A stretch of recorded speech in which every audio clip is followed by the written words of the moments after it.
let's start up. Let's rip the Band-Aid off and go right to receiver from the offensive side of the ball, as it's the one we're probably going to spend the most time on.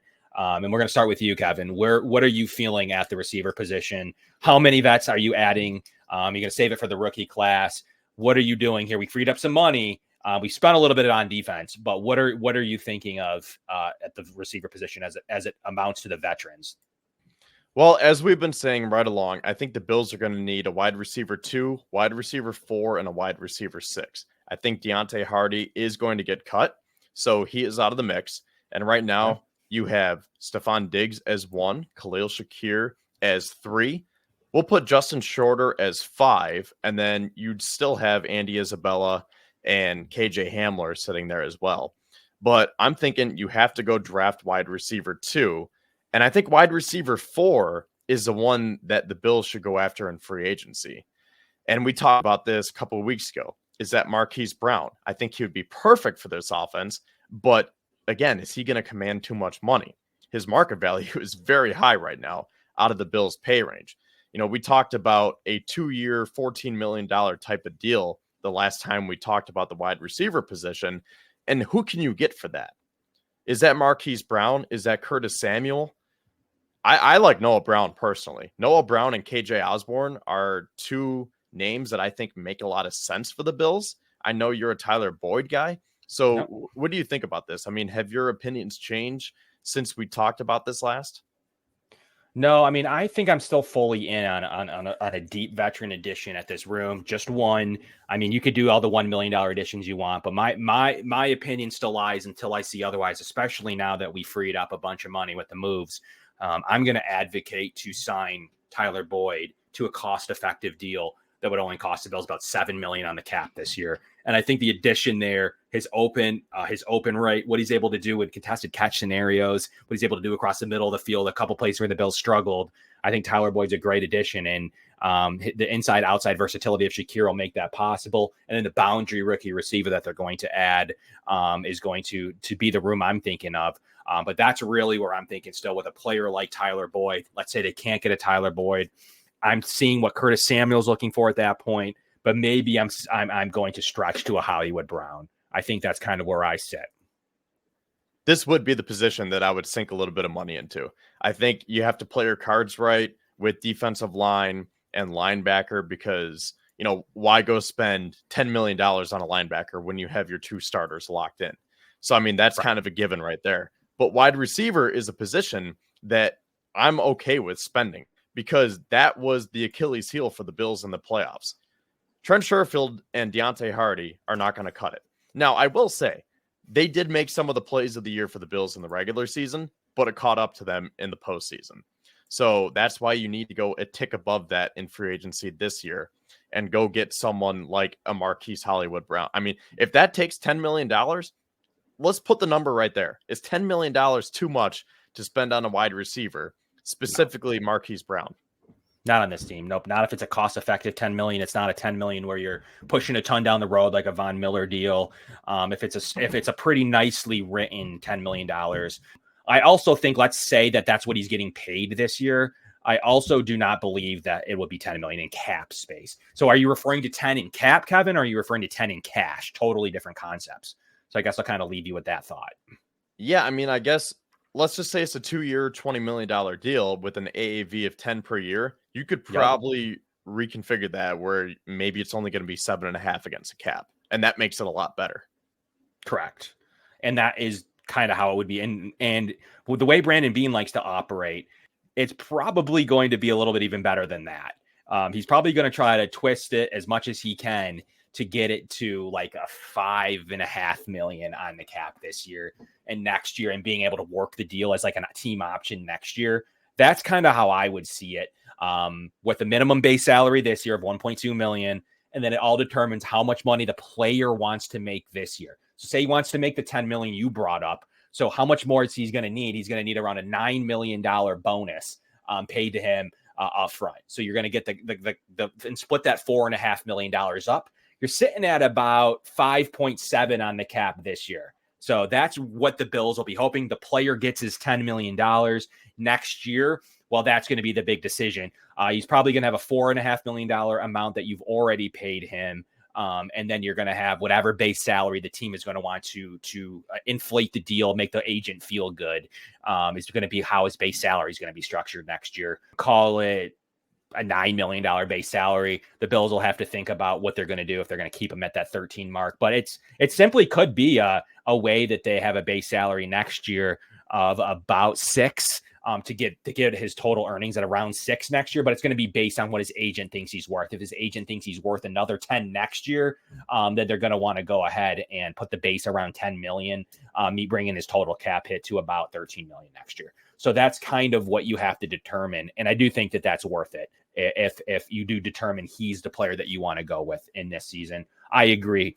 So Kevin, what are we doing? Are we going to add Tyler Boyd in our predictive offseason, or are we going to add Hollywood Brown? Where's our final decision as we pivot from receiver? Well, I think our first options are both Marquise Brown, but my second option would be Noah Brown. And okay. I know yours is Tyler Boyd. So I guess, are we saying that Hollywood Brown is going to be 2 years, 20 million, and then maybe someone like a Noah Brown would be 2 years, 12 million? Noah Brown has a market value of 5.6.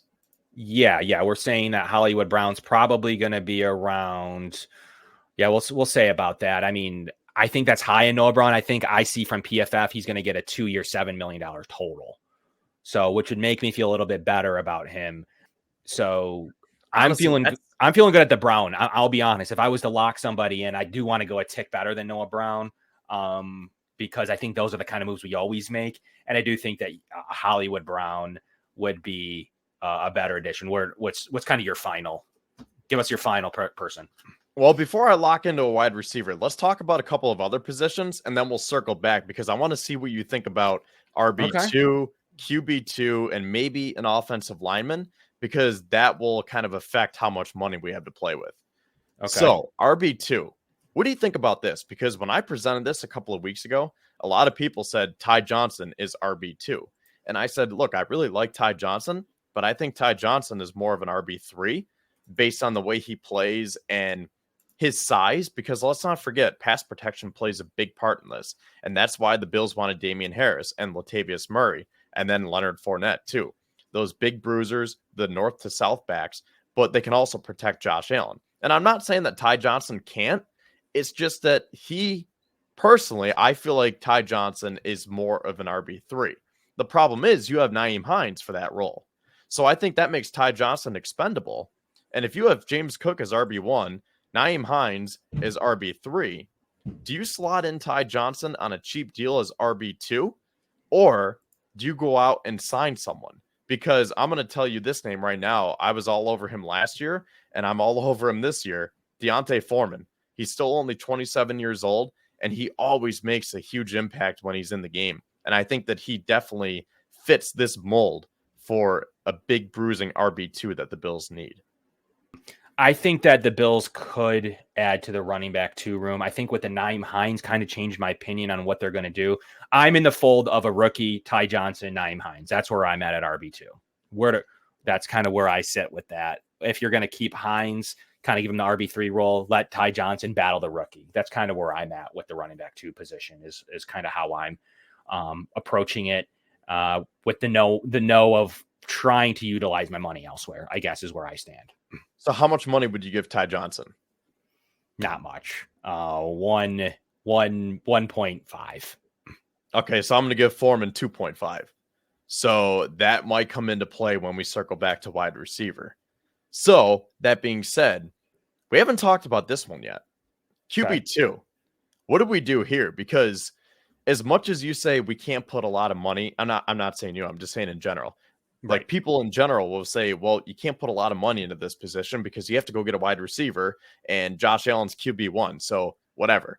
Well, if Josh Allen does get hurt and his streak of consecutive games snaps, I need to feel more confident than Kyle Allen. So I think the Bills need to do better at QB2, finding that backup. And with Mitch Trubisky getting cut, I've seen a lot of people talking about him. Look, I love Mitch as a person, but he's not good enough to be QB2 for this team. So I'm looking at someone like a Drew Lock, maybe. Jacoby Brissett has always intrigued me, but I don't know what his market value is going to be. It wasn't listed on Spot Track, at least. I mean, I do like Jacoby Brissett. If I could lock in on a player, a Jacoby Brissett or Tyrod Taylor, but I feel like those guys are going to want $5 million plus. The predictions I got, Jacoby Brissett is 1 for 6.5 per over the cap and PFF. So 1 year 6.5, way too high for me to even consider. Tyrod Taylor is projected at 4.5 per year.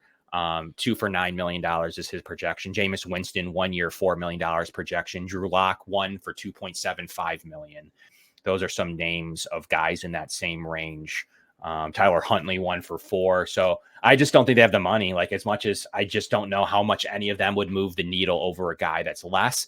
But certainly you're going to try to do something like, maybe a Mitchell Trubisky, but you're going to call up somebody and say, hey, come be the backup here. Redo your value. We have 2.5 for you.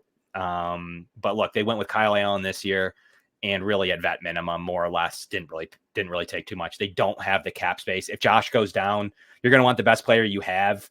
But I don't know how much it'll matter, the difference between someone making 1.9 or 2.9 or 3. I just don't know how much the Bills, specifically with their cap situation, are gonna do that. But I do think those guys are going to be QB2s on a $5 million deal minimum.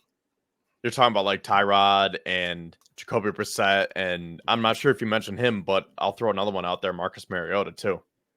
Yeah, they're gonna try. I mean, they're gonna call around to see who will take $2 million to come be the backup. That's how it's gonna go.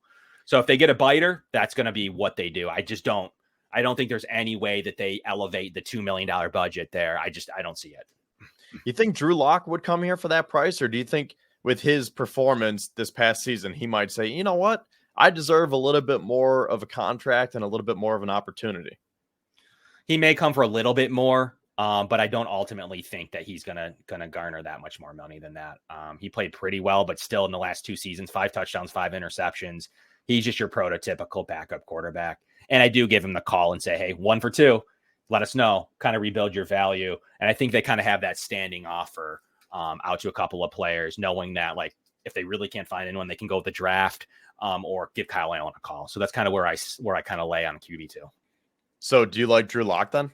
Yeah, I mean, let's lock in Lock as the backup quarterback to Josh Allen this season for 1 year, $2 million, because I really don't think that they go over that.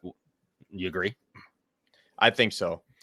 Real quick, I want to circle back to RB2 because I'm not sure if it was you who mentioned this or someone else, but Ezekiel Elliott, I just thought of his name. Would you be interested in that at all? Because I saw his market value is down to like 2.5, 3 million.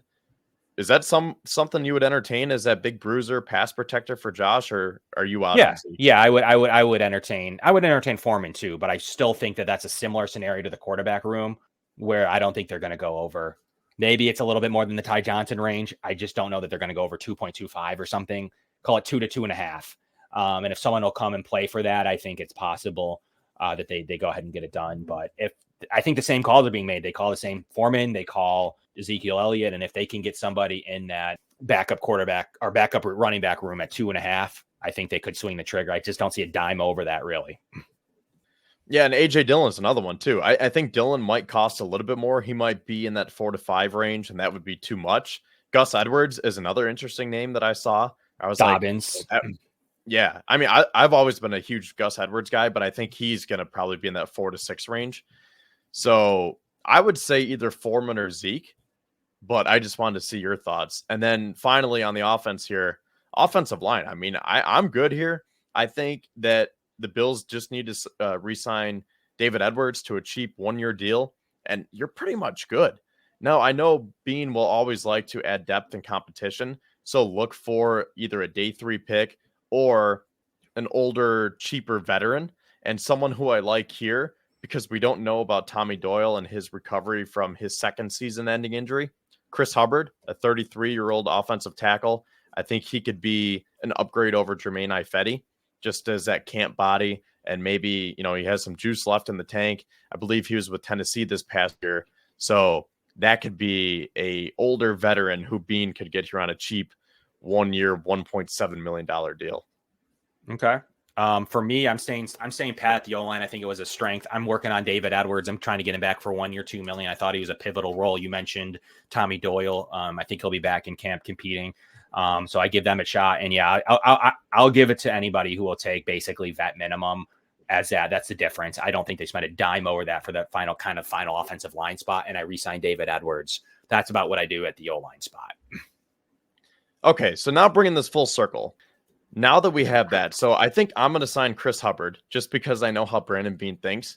And let's see, we're both in line with Drew Lock.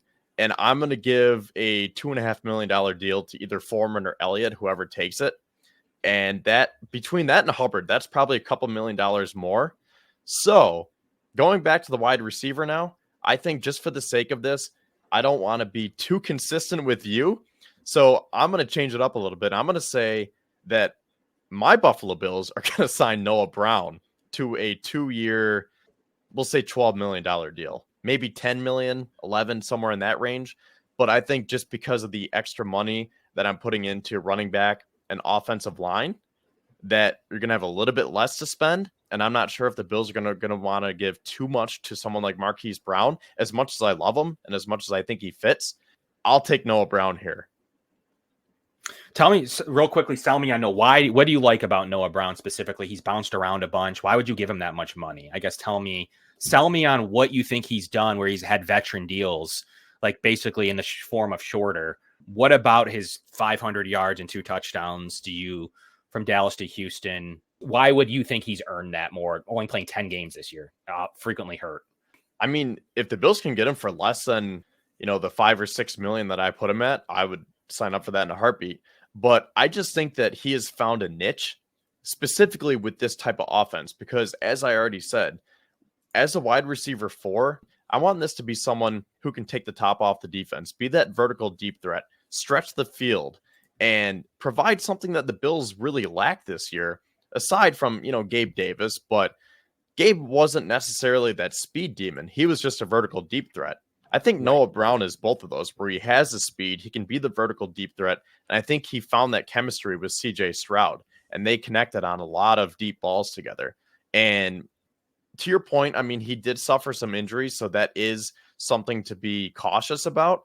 But I just think that for what this offense is looking for, he would be a very solid addition. Okay. I mean, I don't know that I hate the player. I don't have him anywhere near that money. I think he's in the Trent Sherfield range, maybe a tick better. But Trent Sherfield was coming off of a very good season, healthy, as one of the best run blockers in the league. I just don't think Noah Brown is going to surpass 3 at the most. I have him lower than that. So if the Bills sign him, I'm okay with it. If they give him anywhere near 5, 6, with spot track's wrong, he's not getting that. But if they give him anywhere near that, I'm pretty shocked and I'm not happy. I'm not necessarily against the player. I think he's more in the mold of a Sherfield, of a veteran possible that can come in and help. I'd be pretty disappointed if that's their veteran move. He's always hurt. So it'll be his 3rd team in 3 years.